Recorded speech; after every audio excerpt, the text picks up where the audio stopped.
Welcome to in depth study. चलिए आज हम 14 जनवरी कुछ डिस्कशन स्टार्ट करते हैं। सबसे पहला क्वेश्चन क्या है? सबसे पहला क्वेश्चन है दक्षिण पूर्वी एशिया देशों का संगठन आसियान के बारे में निम्नलिखित कथनों पर विचार कीजिए। ठीक है, कथन सही बताना है। पहला कथन क्या है? पूर्वी एशिया शिखर सम्मेलन में आसियान के सभी सदस्य शामिल हैं। दूसरा का संयुक्त राष्ट्र महासभा में इसे एक पर्यवेक्षक का दर्जा प्राप्त है। तीसरा, आसियान में प्राचीन सिल्क रूट के साथ आसियान द्वारा विकसित एक मल्टी मॉडल व्यापार गलियारे को संदर्भित करता है। तो यहाँ पे सही बताना, सबसे पहला ऑप्शन बिल्कुल सही है। ये पूर्वी एशिया के जितने शिखर सम्मेलन में सभी आसियान देश शामिल है। आसियान देश के अलावा और देश शामिल हैं, जिसमें से क्या है? जापान, चाइना, साउथ कोरिया और इंडिया, ऑस्ट्रेलिया, न्यूजीलैंड बाद में शामिल हुए थे, रशिया और यूएसए। दूसरा क्या? संयुक्त राष्ट्र महासभा में इसे एक पर्यवेक्षक का दर्जा प्राप्त है। बिल्कुल सही, दूसरा सही है। तीसरा क्या है? आसियान वे। तो आसियान वे कोई दरवाजा या कोई मतलब रास्ता नहीं है। ये प्राचीन सिल्क रूट तो आपको पता, चाइना इधर इधर से हो जाता, तो ये तीसरा ऑप्शन वैसे भी नहीं। तो आसियान वे क्या है? सांस्कृतिक जो उनकी धरोहर है, सांस्कृतिक धरोहर को संजो के रखने के लिए उनका एक कल्चर है। तो ये तीसरा ऑप्शन है गलत। तीसरा जैसे ही गलत होगा तो पहला दूसरा सही है, तो ऑप्शन नंबर ए सही है। रोरिंग ट्वेंटीज किस शब्द को संदर्भित करता? ठीक है, इसमें देखिए 10 से 20 डिग्री अक्षांश में प्रवाहित होने वाली मजबूत पछुआ पौने। दूसरा, संयुक्त राष्ट्र अमेरिका और यूरोप में आर्थिक समृद्धि की अवधि। तीसरा है 1920 के दशक के दौरान गंभीर थंडरस्टॉर्म। 1920 के दौरान एशियाई देशों में आर्थिक मंदी। तो ये ऑप्शन नंबर 20 का सही। इसमें क्या था कि जैसे 1919 विश्व युद्ध के बाद, मंदी के बाद जो रिकवरी हुई थी 1920 में, उसको संदर्भित करता है। तो ये है संयुक्त राष्ट्र अमेरिका और यूरोप में आर्थिक समृद्धि को संदर्भित करता है। ठीक है, क्वेश्चन नंबर तीसरा का भारत में सरकारी व्यय के संदर्भ निम्नलिखित में कौन सा हस्तांतरण भुगतान है? तो हस्तांतरण भुगतान का मतलब आपको पता होना चाहिए। सही कूट का चिन्ह। हस्तांतरण भुगतान का मतलब क्या है कि ये भुगतान जो किसी आपको ना तो सेवा मिलेगी और ना ही किसी तरह का उत्पादन होगा, उसके बदले में उत्पादन करने के बदले में भुगतान किया जाता है। तो सीधा डायरेक्ट उसके मतलब एक सहायता के रूप में भुगतान किया जाता है। तो पहला देख लीजिए ऐसा ये कसौटी में बैठ रहा है कि नहीं। सरकार द्वारा अपने कर्मचारियों को किया गया भुगतान, तो सरकार से कर्मचारियों से सेवा लेती है, तो ये नहीं होगा। दूसरा, विदेश से प्राप्त ऋणों पर किया गया ब्याज भुगतान, तो आपने सेवा लिया, ऋण लिया है, तो दूसरा भी नहीं होगा। तीसरा क्या है? सामाजिक कल्याण कार्यक्रम में वित्तीय सहायता दिया, उनसे कुछ ऐसा कार्य या उनसे कोई सेवा नहीं करवाई गई, तो तीसरा ऑप्शन सही। तो तीसरा कहाँ है? कि ऑप्शन नंबर सी में। क्वेश्चन नंबर चौथा देखिए क्या है? निम्नलिखित कथनों पर विचार करिए, कौन सा सही है, सही बताना है। निम्नलिखित कथनों पर विचार करिए। जेनेटिक इंजीनियरिंग के द्वारा पौधों के बीजों में जंतुओं और यहाँ तक कि किसी जानवर या मिट्टी के जीवाणु के भी एलियन जीन को डाला जा सकता है। तो ठीक है। दूसरा का भारत में जेनेटिक इंजीनियरिंग समिति शीर्ष निकाय है जो जीएम फसलों की वाणिज्यिक खेती की अनुमति देता है। दूसरा का पर्यावरण संरक्षण अधिनियम के अनुसार प्रतिबंधित जीएम फसलों को निजी खपत के लिए उगाया जा सकता है, लेकिन व्यावसायिक बिक्री के लिए नहीं। सही बताना, तो ऑप्शन नंबर 3 आपको लग जाएगा। यहाँ पे क्या है कि ना तो आप निजी के लिए ना व्यावसायिक, अगर वहां पे बैन है, प्रतिबंधित है, तो आप इसको उगा ही नहीं सकते। तो एनवायरमेंट प्रोटेक्शन एक्ट 1986 के अंतर्गत इसे संदर्भित किया गया। तो तीसरा ऑप्शन क्या हो जाएगा? गलत। तीसरा जैसे ही गलत होगा तो पहला दूसरा, मतलब दूसरा तो बिल्कुल सही है।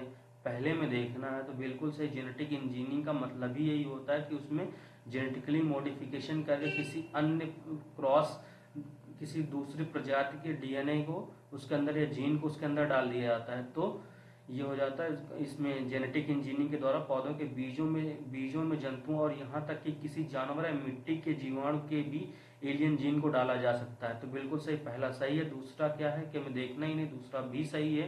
तो पहला दूसरा सही, ऑप्शन नंबर बी दूसरा पढ़ लिया। भारत में जेनेटिक इंजीनियरिंग मूल्यांकन समिति शीर्ष निकाय है जो जीएम फसलों की वाणिज्यिक खेती की को अनुमति देती है। क्वेश्चन नंबर 5वां क्या है? यहाँ पे क्या सही नहीं बताना। भारत के विधि आयोग के बारे में निम्नलिखित कथनों पर विचार करिए। अब कथन क्या? भारत का विधि आयोग समय समय पर भारत सरकार द्वारा गठित एक वैधानिक निकाय है। दूसरा ऑप्शन क्या? विधि आयोग भारत में मौजूदा कानून की स्वतः संज्ञान के आधार पर शोध और समीक्षा कर सकता है। तो विधि आयोग को 1955, मतलब पहला तो विधि आयोग मैकाले ने किया था 1833 में। उस समय पहला विधि आयोग पूछा जाता तो मैकाले की अध्यक्षता में बना था। तो उसी 1955 से लगातार ये एक तो गैर वैधानिक है, मतलब कि ना तो इसका संविधान में उल्लेख है, ना इसे किसी एक्ट के तहत है, ये सिर्फ और सिर्फ एक गजट नोटिफिकेशन के तहत इसको स्थापित किया जाता है। और इसका कार्यकाल 3 वर्ष का होता है जिस दिन से नोटिफिकेशन जारी हो जाता है। तो ठीक है, तो यहाँ पे क्या है, स्वतः संज्ञान कर सकता है, तो ऑप्शन नंबर दूसरा होगा नहीं, क्योंकि स्वतः संज्ञान समीक्षा कर सकता है। सही नहीं बताना तो पहला सही नहीं है, तो यहाँ पे पहला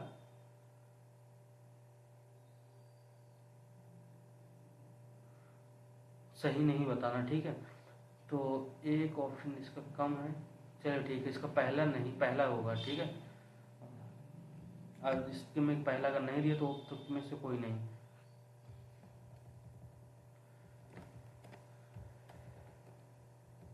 क्वेश्चन नंबर 6 देखिए, भारत की विदेशी नागरिकता के बारे में लिखित कथनों पर विचार करें। ठीक है, कौन से कथन गलत बताने। ठीक है, OIC योजना नागरिक मतलब ओवरसीज इंडियन सिटीजन योजना नागरिकता संशोधन अधिनियम 1955 द्वारा शुरू की गई। तो पहली बात तो ओवरसीज का कॉन्सेप्ट कब आया आपको पता होना चाहिए, ध्यान देना चाहिए। ओवरसीज इंडियन कार्ड धारक को मतदान करने का कोई अधिकार नहीं है, संवैधानिक कार्यालयों को रखने का अधिकार नहीं, कृषि संपत्ति खरीदने का अधिकार नहीं। तीसरा क्या, हाल ही में सरकार ने माना कि OCI कार्ड धारक को संविधान द्वारा दिए गए मौलिक अधिकारों का आनंद मिलता है, जिसमें बोलने और स्वतंत्रता का अधिकार भी शामिल है। तो ठीक है, देखिए, तो पहली बात तो क्या है, जो विदेशी नागरिकता मतलब ओवरसीज इंडियन सिटीजन है, ये फॉरेन भारत विदेशी नागरिक होते हैं जो भारतीय मूल के हैं। तो सबसे पहले क्या है, नागरिकता विदेशी, तो भारत का नागरिक नहीं है। अगर भारत का नागरिक नहीं है तो क्या है कि उससे यहाँ संवैधानिक कार्यालयों, क्योंकि कहीं कहीं भारत का नागरिक होना चाहिए, तो कार्यालयों को रखने का अधिकार नहीं है, तो बिल्कुल सही है। तो ये सही हो जाएगा। मतदान का अधिकार नागरिक को होता, तो ये सही है, तो दूसरा सही है। यहाँ पे गलत बताना, तो दूसरा सही हो जाएगा। तो यहाँ ये भी नहीं हो सकता है, ये भी नहीं हो सकता, मतलब तीसरा तो गलत होगा ही होगा। तो पहला बार देखना, तो पहला ये OIC का कॉन्सेप्ट 2005 से, मतलब 2000 संविधान नागरिकता संशोधन विधेयक 2005 के तहत आया था। तो इसमें क्या है, 1955 नहीं है, तो ऑप्शन डी सही, 1 और 3। ठीक है, इसमें क्या है, क्योंकि ये विदेशी नागरिक होते हैं और इन्हें विदेशी नागरिकों वाले ही मौलिक अधिकार प्राप्त होते हैं, क्योंकि आर्टिकल 19 में क्या है, ये नागरिक को अधिकार प्राप्त है, जिसमें बोलने की स्वतंत्रता है, स्वतंत्रता का अधिकार, अभिव्यक्ति की स्वतंत्रता है। तो ये हो जाएगा option number D. Question number 7 देख लीजिए, क्या कि यह केंद्र सरकार द्वारा भारतीय नागरिकता का अनिवार्य समापन है, यदि दिए गए उपरोक्त कथन में कौन सा सही है, सही बताना है। और भी केंद्र सरकार द्वारा भारतीय नागरिकता का अनिवार्य समापन है। नागरिक ने भारत के संविधान के प्रति अरुचि दिखाई, यह नागरिक 5 साल से लगातार बाहर रह रहा। तो आप जानते हैं कि NRI तो काफी दिनों तक बाहर रहते हैं, 5 साल क्या काफी दिनों तक रहता है, तो इससे कोई तय नहीं होता कि वो भारत का नागरिक नहीं होगा। तो सब तय किससे होता है, अगर उसने हमारे संविधान का उल्लंघन है, उसमें अनुरुचि दिखाई। तो पहला ऑप्शन हो जाएगा सही। People's Republic of China one China नीति, तो इसमें कथन PR बताना, वन चाइना नीति क्या है। ठीक है, वन चाइना नीति PRC मतलब पीपुल्स रिपब्लिक चाइना के द्वारा द्विपक्षीय कूटनीति का संचालन करने वाले राज्यों को केवल चीन नामक एक राज्य के अस्तित्व को स्वीकार करना होगा।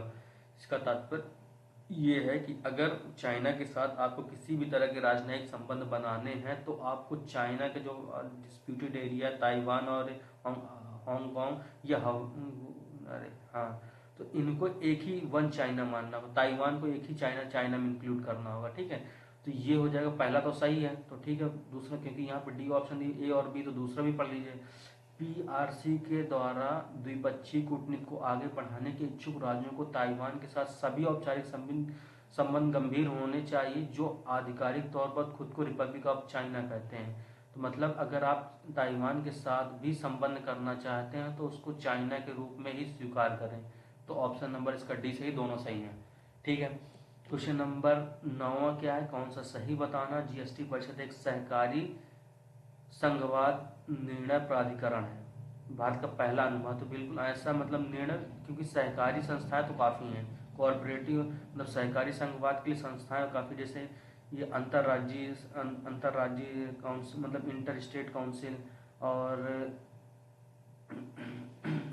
2-3 और मतलब अंतर्राज्यीय काउंसिल, ये सब सहकारी संस्थाएं हैं। तो पहला तो सहकारी तो और भी हैं, मगर यहाँ पे क्या है कि यहाँ पे इनके पास निर्णय लेने का अधिकार नहीं होता। तो उनके पास, इस जीएसटी काउंसिल के पास निर्णय लेने का अधिकार 3/4 बहुमत से निर्णय लिया जाएगा। तो पहला ऑप्शन सही है। 122वां संविधान संशोधन बिल जीएसटी को सक्षम करने वाले सभी विधानों को संसद द्वारा सर्वसम्मत से पारित किया गया था। तो दूसरा ऑप्शन भी सही है। तो पहला दूसरा सही है। क्वेश्चन नंबर 10वां देखिए कि झारखंड राज्य भारत के संदर्भ में निम्नलिखित कथनों पर विचार करें। उपयुक्त दिए गए कथनों में कौन सा सही है, सही बताना है। अब ये पहला क्या है, झारखंड राज्य कितने से सीमा साझा करता। तो ठीक है, झारखंड राज्य आपको पता 5 राज्यों से सीमा साझा करता। तो आपको पता नहीं कौन कौन राज्य हैं। झारखंड की जलवायु उत्तर में हम ह्यूमाइड उपोष्ण कटिबंधीय, मतलब इसका मतलब ये है कि कुल मिला के पूछना चाहता 23 डिग्री से ऊपर जा रही या नहीं। तो ऊपर में जब 23 डिग्री के ऊपर होगा उससे ह्यूमाइड, अब समुद्र से थोड़ा पास में और तो उपोष्ण कटिबंधीय हो जाता है। नीचे वाला दक्षिण की तरफ है जो दक्षिण पूर्व, तो वो दक्षिण पूर्व की तरफ है उष्ण कटिबंधीय है, और पूर्व में सूखा है। तो मतलब इधर साइड से जो भी पठार के इधर पर साइड पड़ जाता है तो सूखे की तरफ होता है। झारखंड का अधिकांश भाग छोटा नागपुर पठार पर स्थित है। तो आपको पता छोटा नागपुर पठार झारखंड में। तो तीसरा ऑप्शन तो बिल्कुल सही होगा। तो तीसरा सही, तो ये नहीं हो सकता। फिर दूसरा देखिए 5 राज्य हो सकते हैं नहीं। तो सबसे पहला बिहार को जानते हैं, बिहार। फिर पश्चिम बंगाल भी जानते हैं, पश्चिम बंगाल हो गए। उड़ीसा भी हुआ, छत्तीसगढ़ भी हुआ। ठीक है, उड़ीसा और छत्तीसगढ़ हो गए। इसके बाद कौन सा है आपका, मध्य प्रदेश।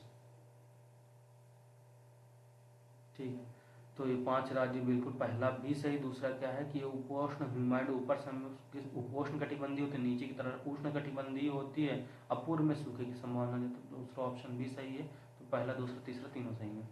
ठीक है, क्वेश्चन नंबर 10वां के निम्नलिखित कथनों पर विचार करें, कौन सा सही है ये आपको बताना। ठीक है, वेनेडियम एक उच्च मूल्य की धातु है जिसका उपयोग स्टील और टाइटेनियम को मजबूत करने में किया जाता है। दूसरा क्या है, वेनेडियम का सबसे बड़ा भंडार चीन में, जिसके बाद भारत और दक्षिण कोरिया। तो पहला ऑप्शन बिल्कुल सही है। वेनेडियम एक उच्च मूल्य की धातु, इसका क्या उपयोग होता है कि स्टील की मतलब मजबूती बढ़ाने के लिए। अगर स्टील की मजबूती बढ़ाते हैं तो भार बढ़ जाता है, मगर स्टील की मजबूती बढ़ाना और भार उतना कम ही रखना हो तो इसके लिए वेनेडियम इसमें मिलाया जाता है। तो बिल्कुल सही है। वेनेडियम का सबसे बड़ा भंडार चीन में है, मगर दूसरे इसके बाद भारत में नहीं है। तो ये ऑप्शन हो जाएगा गलत। तो ऑप्शन नंबर ए केवल सही है। क्वेश्चन नंबर 12वां देखिए क्या है, सही बताना। राष्ट्रपति की क्षमा शक्तियां के बारे में निम्नलिखित कथनों पर विचार करें। तो क्षमा शक्तियां आर्टिकल 72 में है। ठीक है, क्षमादान की शक्तियां कौन सा सही है। राष्ट्रपति की सलाह पर राष्ट्रपति द्वारा क्षमा शक्ति का प्रयोग किया जाता है। तो ये थोड़ा मतलब आ गया। तो राष्ट्रपति की सलाह नहीं, मतलब कैबिनेट की कहें या मंत्रिपरिषद या मंत्रिमंडल की सलाह पर, मंत्रिपरिषद की सलाह पर राष्ट्रपति द्वारा क्षमादान शक्ति का प्रयोग किया जाता। तो पहला तो हो जाएगा सही। राष्ट्रपति और राज्यपाल दोनों को मौत की सजा सहित सभी मामलों में माफी दे सकता है। तो सभी मामलों में ये नहीं दे। राज्यपाल का क्या है, 2 ही में अंतर है। एक तो सैन्य न्यायालय वाले में अंतर है, और मौत की मतलब जिसमें से मृत्यु दंड दिया जाए, तो उसमें से राज्यपाल की शक्तियां राष्ट्रपति से भिन्न है। तो ऑप्शन नंबर दूसरा गलत हो जाएगा। दूसरा जैसे ही गलत होगा तो यहाँ भी दूसरा और यहाँ भी दूसरा, तो पहला ऑप्शन ही सही हो जाएगा। तो मतलब तीसरा पढ़ लीजिए क्या है, संविधान राष्ट्रपति या राज्यपालों द्वारा दायर क्षेत्र में फैसले की वैधता पर सवाल उठाने की व्यवस्था करता है। तो बिल्कुल ऐसा नहीं है। क्वेश्चन नंबर 13वां क्या है, उप सभापति की कार्यालय के बारे में निम्नलिखित कथनों पर विचार कीजिए। कार्यकाल या कार्यालय के बारे में, उप सभापति अध्यक्ष का अधीनस्थ है, वह भारत के राष्ट्रपति को पत्र लिखकर इस्तीफा देता है। तो बिल्कुल गलत। ये उप सभापति और सभापति जिनको एक दूसरे का अधीनस्थ नहीं माना जाता। तो ठीक है, तो ये पहला ऑप्शन हो जाए गलत। दूसरी बात है जैसे कि लोकसभा में क्या होता है, लोकसभा में अगर स्पीकर, अगर उसको स्पीकर को अगर इस्तीफा देना है तो अपने उप मतलब डिप्टी स्पीकर को दे देता है त्यागपत्र, और अगर डिप्टी स्पीकर को अगर देना है त्यागपत्र तो वो लोकसभा स्पीकर को दे देता है। ठीक है, तो इसी तरह इसमें राज्यसभा में भी होता है कि सभापति को अगर त्यागपत्र देना है तो वो इसको देगा, और इसको अगर त्यागपत्र देना तो उल्टा वो उपसभापति को दे देता है। तो ऑप्शन नंबर दूसरा गलत हो जाएगा। तो पहला ऑप्शन सही भी गलत है। तो अब ना तो 1 ना 2। उपराष्ट्रपति के रूप में चुनाव के योग्य होने के लिए योग्यता संबंधित निम्नलिखित कथनों पर विचार करें। तो कौन सी योग्यता है, तो बिल्कुल सही है। पहला 25 वर्ष की उम्र होनी चाहिए, पूरी होनी चाहिए। दूसरा क्या, राज्यसभा का सदस्य होना कोई योग्यता नहीं है।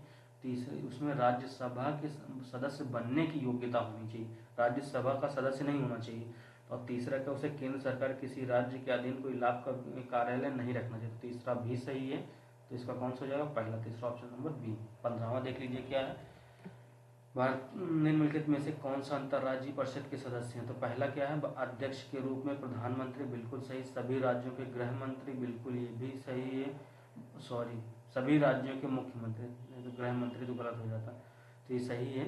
और गृह मंत्री सहित 6 केंद्रीय कैबिनेट मंत्री, तो ये भी होता है अंतर्राज्यीय परिषद, ठीक है, ध्यान रखिएगा। इसका स्थायी अगर समिति बनाता है तो उसका अध्यक्ष गृह मंत्री करता है। तो आप तीनों हो जाएंगे, तो ऑप्शन नंबर डी इसका सही है। Thank you for discussion.